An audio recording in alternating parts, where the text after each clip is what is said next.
सभी भाई बहनों को जय मसीह की। जब वह नाव पर चढ़ा तो उसके चेले उसके पीछे हो लिए। प्रभु यीशु मसीह का वचन बाइबल में मत्ती 8:23 में ये वचन लिखा गया है और कहा गया है कि जब वह नाव पर चढ़ा तो उसके चेले उसके पीछे हो लिए। यीशु मसीह उस समय नाव पे चला करते थे। लोग नावों से एक जगह से दूसरी जगह का रास्ता तय करते थे, पर प्रभु यीशु मसीह को एक जगह रुकना ही नहीं था, इसलिए वो नाव पे चढ़े और एक जगह से होकर दूसरी जगह जाने के लिए नाव पे चढ़े तो उनके चेले भी उनके साथ ही हो लिए। और देखो, झील में एक ऐसा बड़ा तूफान उठा कि नाव लहरों से ढपने लगी और वह सो रहा था।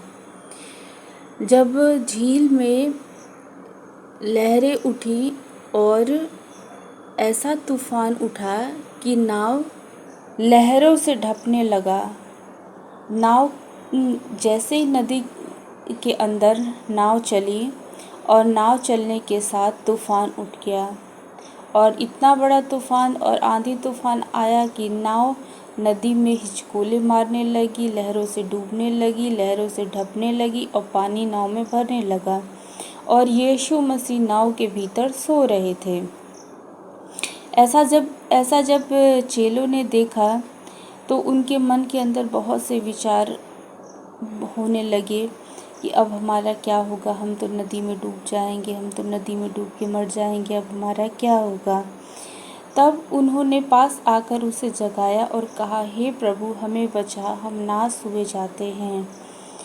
तो यीशु मसीह जो कि सो रहे थे उनके पास चेले आए और उन्होंने कहा कि प्रभु बाहर बहुत तूफान आया हुआ है और नाव में पानी भर रहा है और लहरों से सब नाव हिल रही है, डगमगा रही है और लगता है कि हम इस नाव में और इस तूफान में बच नहीं पाएंगे, हो सकता है नाव पलट जाए और हम सब डूब के मर जाएं। तो उन्होंने कहा, पास आकर उसे जगाया और कहा, हे प्रभु हमें बचा, हम नाश हुए जाते हैं। अब प्रभु से कहा कि हे प्रभु हमें बचाइए, हम नाश हुए जा रहे हैं। और चेले के मन में जो कि मनुष्य जाति होती है और आंधी तूफान आने पर डर ही जाती है, तरह तरह की बातें और विचारों से विचलित हो गए थे वो लोग। उसने उनसे कहा, हे अल्पविश्वासियों, क्यों डरते हो। तब उसने उठकर आंधी और पानी को डांटा और सब शांत हो गया। और यीशु मसीह उठे और उन्होंने देखा कि प्रचंड आंधी तूफान आया हुआ है और नाव लहरों से डगमगा रही है और पानी भरा जा रहा है। तो यीशु मसीह उठे और उन्होंने चेलों को डांटा कि हे अल्पविश्वासियों, हे थोड़ा विश्वास करने वाले लोगों, क्यों डरते हो। तब उसने उठकर आंधी और पानी को डांटा और उन्होंने उठकर आंधी को और पानी को डांटा और सब शांत हो गया। और यीशु मसीह ने आंधी को और पानी को डांटा और पानी भी शांत हो गया और आंधी भी शांत हो गया। प्रभु यीशु मसीह जिसको जो बोल देते हैं वो हो जाता है, भले ही वो प्रकृति ही क्यों ना हो, प्रकृति भी उनकी बात मानती है। इसलिए हम विश्वास करते हैं कि यीशु मसीह ही परमेश्वर हैं और ऐसा जगत में कोई इंसान नहीं हुआ है कि जो आंधी और पानी को भी शांत कर सकता है।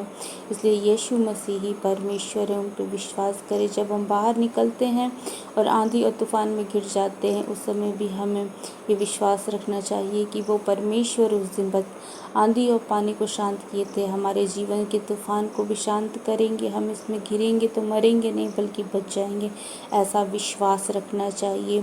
और लोग अचंभा करके कहने लगी, यह कैसा मनुष्य है कि आंधी और पानी भी उसकी आज्ञा मानते हैं। और जितने भी लोग, जितनी भीड़ उनके पास इकट्ठी थी, वो सब कोई अचंभा करने लगे, मनुष्य जाति अचंभा करने लगे कि यह कैसा मनुष्य है कि आंधी और पानी भी उसकी आज्ञा मानते हैं। लेकिन वो मनुष्य नहीं जानते थे कि ये मनुष्य नहीं है, ये परमेश्वर के पुत्र हैं और ये यीशु हैं और परमेश्वर ने उनको मुक्तिदाता करके हमारे जीवन में हम जगत में भेज रखा है। कि वो ऐसे ही लोगों का बचाव करे, ऐसे ही लोगों को बचाए। उन्होंने इन कामों को करके दिखाया और बताया कि मैं ये सारे काम कर सकता हूँ, इसलिए मनुष्यों डरो नहीं, क्योंकि मैं ये सब कर सकता हूँ। उस समय उन्होंने ये किया और आज भी वो करने में सामर्थ्य है। इसलिए आप यीशु मसीह पे विश्वास करिए और जब भी आप मुसीबत में घिरें, जब भी आपके सामने ऐसी परेशानी आए, तो आंधी और पानी को से जब आप घिरे हों तो यीशु मसीह को याद करिए और यीशु मसीह आंधी और पानी को शांत करने में सक्षम है और वो आंधी और पानी को शांत करके आपके जीवन को बचाएंगे। ऐसी परिस्थितियां जब आप आंधी और पानी में घिरे हो, तूफान में घिरे हो, यीशु मसीह को याद करिए। वचन यही कहता है।